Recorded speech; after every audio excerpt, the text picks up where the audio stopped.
আমার ভিডিও বানাতে ভীষণ ভালো লাগে, বাট ভিডিও বানানোর সময় বুঝতে পারি না আমি কী নিয়ে ভিডিও বানাবো।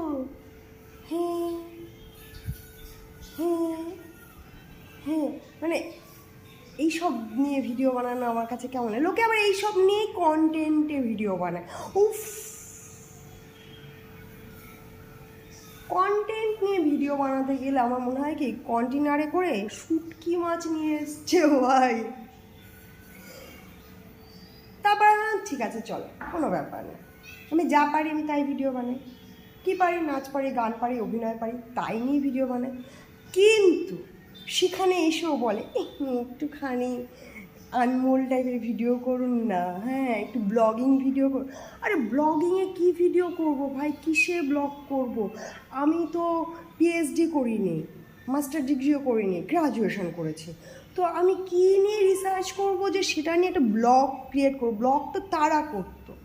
যখন আমি কবিতা লিখতাম, সাহিত্যিক জগতের সাথে আমি যুক্ত ছিলাম, তখন আমার ব্লগ ছিল।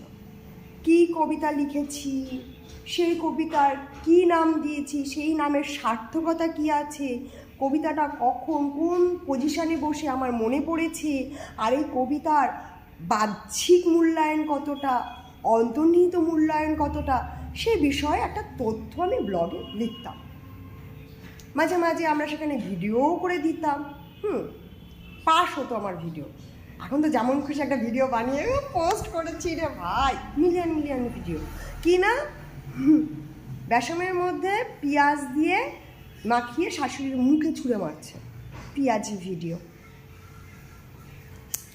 আর অনেকে আছে, এই দেখো আমার ঘর গাইস, ওটা আমাদের সদর দরজা, এটা আমাদের ঘরের দরজা, রুমের দরজা, এটা আমাদের ব্যালকনি, দেখো ব্যালকনি থেকে সদর দরজার দূরত্ব দেখো, দাঁড়াও তোমাদেরকে আমি এর দূরত্ব মেপে দেখাচ্ছি, এই যে এখানে আমি ফোনটা রেখে যাবো।